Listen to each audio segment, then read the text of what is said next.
Caroline, du Tad Girl Squad. Moi je suis Sido.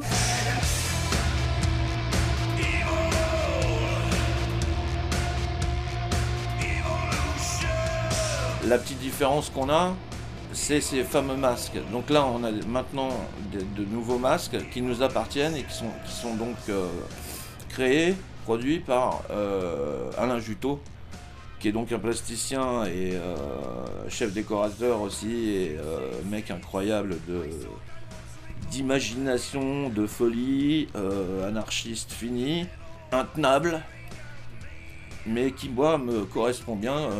Donc il nous a fabriqué des masques, pour le coup, exprès, complètement en rapport avec le décor de la scène. C'est complètement mélangé, ce sont les éléments du décor qu'il a retransmis sur ces masques qu'on va porter ce soir. Et donc on intervient sur les chansons de Treponenpal, là plus en termes de performance qu'en termes de fun. C'est pas fun en fait du tout.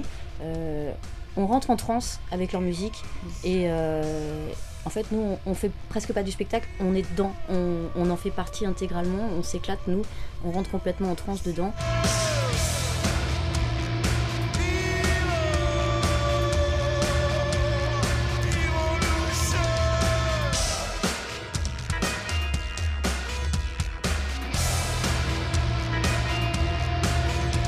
Treponenpal, donc on les a rencontrés lors d'un concert à Paris. La toute première fois on a fait ça avec elle, c'était des masques d'un plasticien qui s'appelle Paul Toupet, dans une soirée à Paris qui se passe régulièrement, qui s'appelle le langage des viscères. On s'est très bien retrouvés dans une magnifique anarchie rock'n'roll, voilà, on s'entend super bien et on travaille bien ensemble.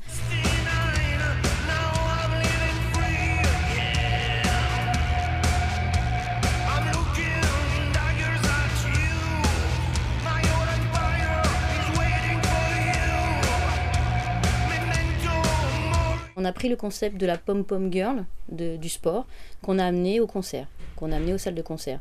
Donc, eh bien, on met le feu au concert. De la même manière que les pom-pom girls mettent le feu au stade. On a des tenues qui sont pour le coup sexy, mais qui partent plus vers un univers fétichiste, voire SM, voire totalement inventé. En fait, on s'habille comme on veut. Le Tad Girl Squad, c'est un peu un fight club pour les filles, en fait. La possibilité de temps en temps d'être en porte-jartel et en mini-jupe de cuir, sans pour autant être un objet sexuel, sans pour autant être une potiche, et d'assumer, d'en être fière et d'en être heureuse.